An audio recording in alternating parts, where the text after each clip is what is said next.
దగ్గరపడే కొద్దీ తెలంగాణలో రాజకీయ సమీకరణాలు మారిపోతున్నాయి. కాంగ్రెస్ కీలక నేతలు ఒక్కొక్కరుగా ఆ పార్టీని వీడుతున్నారు.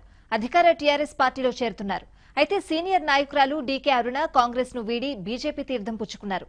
మహబూబ్ నగర్ లోక్సభ టికెట్ ను డీకే అరుణకు బీజేపీ కేటాయించే అవకాశాలున్నాయి.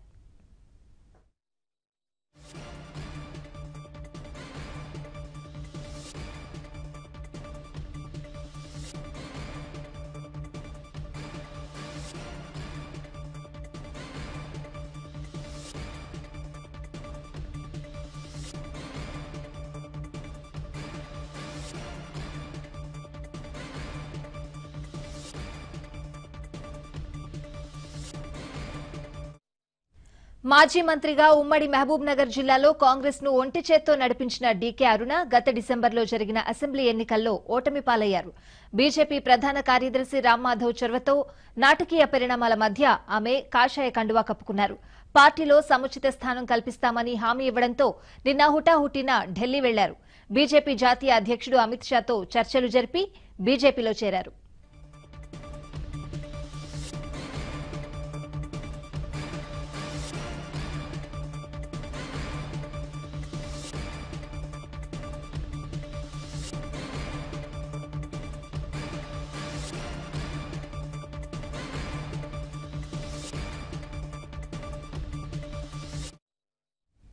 1996లో టీడీపీ నుంచి డీకే అరుణ మహబూబ్ నగర్ లోక్సభ నియోజకవర్గానికి తొలిసారిగా పోటీ చేసి ఓడిపోయారు.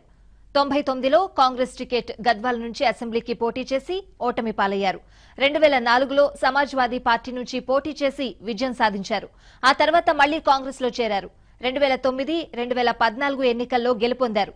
వైఎస్ రోసయ్య కిరణ్ కేబినెట్లలో మంత్రిగా పనిచేశారు. మొన్న ఎన్నికల్లో ఓటమి పాలైన డీకే అరుణ కాంగ్రెస్ లో ఉంటూ మహబూబ్ నగర్ లోక్సభ టికెట్ ను ఆశించారు. జైపాల్ రెడ్డికి టికెట్ ఇవ్వొద్దని అడ్డుకున్నారు. చివరకు పార్టీ ఖరారు చేసిన వంశీచంద్రెడ్డి పేరును సూచించారని ప్రచారం జరిగింది. అంతలోనే బీజేపీ వైపు అడుగులు వేశారు.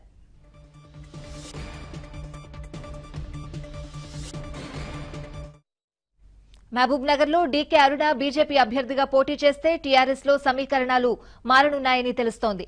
టీఆర్ఎస్ సిట్టింగ్ ఎంపీల్లో ముగ్గురిని కేసీఆర్ మారుస్తారని, అందులో మహబూబ్ నగర్ కూడా ఉందని ప్రచారం జరుగుతోంది. జితేందర్ కు టికెట్ ఇవ్వకపోతే ఆయన స్థానంలో మన్నే శ్రీనివాసరెడ్డిని బరిలోకి దింపుతారని ప్రచారం ఉంది. ఈ క్రమంలో డీకే అరుణ బీజేపీ అభ్యర్థిగా బరిలోకి దిగితే టీఆర్ఎస్ సిట్టింగ్ ఎంపీల్లో ముగ్గురిని కేసీఆర్ మారుస్తారని, అందులో మహబూబ్ నగర్ నుంచి జితేందర్ రెడ్డి కూడా ఉన్నారన్న ప్రచారం జరుగుతోంది. జితేందర్ కు టికెట్ ఇవ్వకపోతే ఆయన స్థానంలో మన్నే శ్రీనివాసరెడ్డిని దింపుతారని ప్రచారం ఉంది.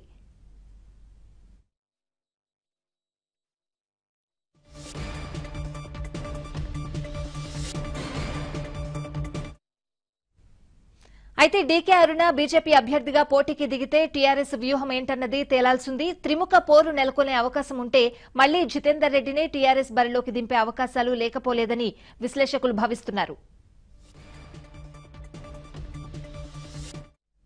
అటు ఖమ్మంలో రాజకీయాలు మరింత ఉత్కంఠ భరితంగా ఉన్నాయి. ఖమ్మంలో కాంగ్రెస్ టీఆర్ఎస్ అభ్యర్థులు ఎవరన్న దానిపై ఉత్కంఠ కొనసాగుతోంది. లోక్సభ ఎన్నికలను ఎంతో ప్రతిష్టాత్మకంగా భావిస్తున్న కాంగ్రెస్ అధిష్టానం ఖమ్మం తప్ప అన్ని నియోజకవర్గాలకు అభ్యర్థులను ప్రకటించింది.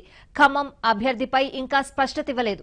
ఇక్కడ సిట్టింగ్ ఎంపీ పొంగులేటి శ్రీనివాసరెడ్డికి మళ్లీ టికెట్ ఇవ్వాలని భావించట్లేదని టీఆర్ఎస్ టీడీపీ కీలక నేత నామా నాగేశ్వరరావు ఆ పార్టీని వీడి టీఆర్ఎస్ దగ్గరికి చేరారు. ఆయనకు ఖమ్మం టీఆర్ఎస్ టికెట్ ఖరారైందన్న ప్రచారం జరుగుతోంది.